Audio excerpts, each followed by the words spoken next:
รถสีมึงกึ่งหรือว่ารถอะไรรถการที่ทำตัวเรา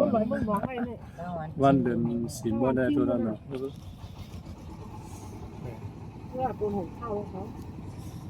นั่นน่ะพี่น้องดอยเขา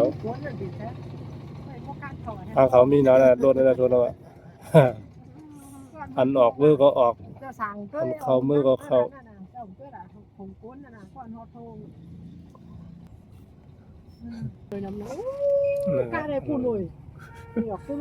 คนก็ติดรถก็ติดเนี่ยก็จะพูดข้างในเมื่อไกลจะพอมา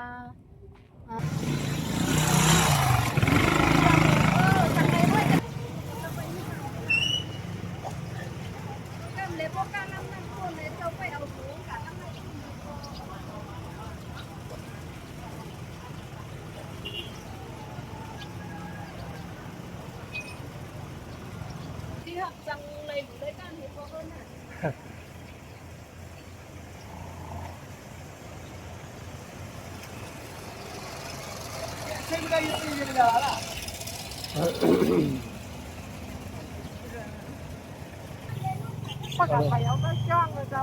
โดนกอติดคนกอติดเท่านั้นอ่ะ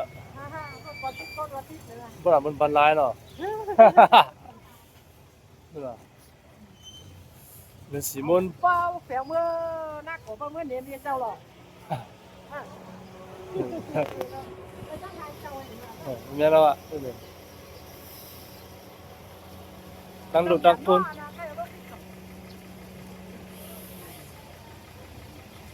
คุณเอา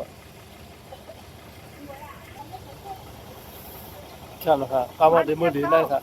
ฮะ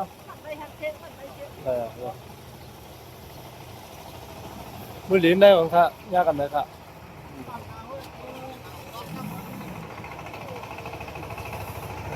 เดี๋ยวชนเยอะปีใจเดี๋ยวเขาคัดเขาคัดลูกค้าพี่น้องมึงถึงนะครับลูกค้าติดจับกันแล้วก็ป้าขอจับป้าขอติดคนขอติดไม่มีนะโดนเดียวค่ะให้มีทางไปกันเลย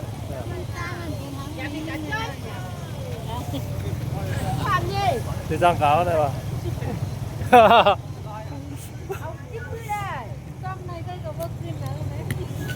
เมื่อ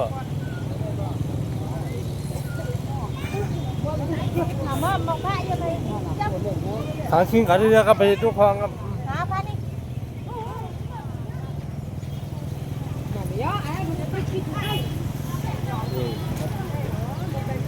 ก็แต่เขาเลยมินน่ะมันเนาะ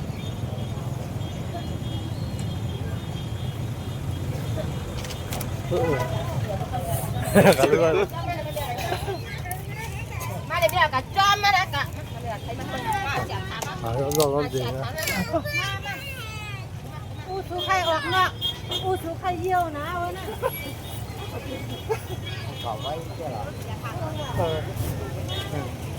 ใครพายใครเยอะนะมันจังกลางแล้วอ่ะ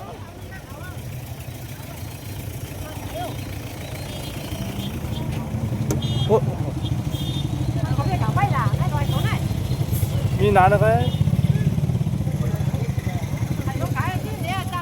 ไอ้ยันนั่นเนี่ยคำพองก็ใครขี่ใครเยอะมั่วเฮ้หาทางพายของมหาเนาะ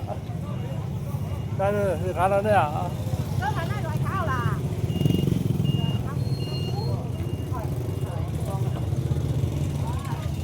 ทางเลยทางเลยเนี่ยแล้วได้ถังกำไปเนี่ยทางนานี่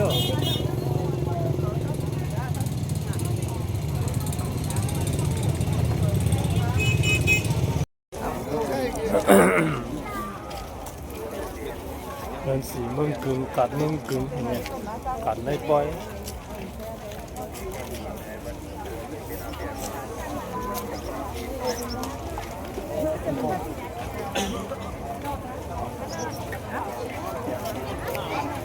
กัดก็กัด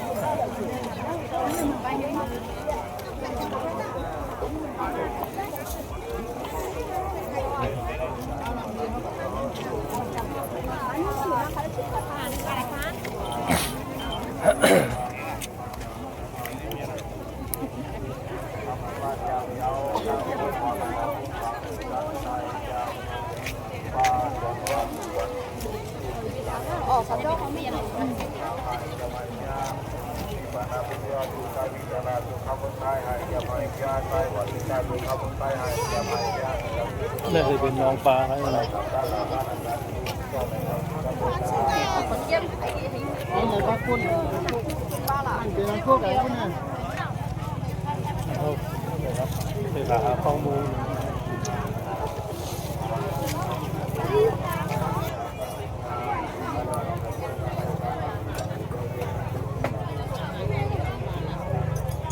ในกัดอะไรเป็นในกัด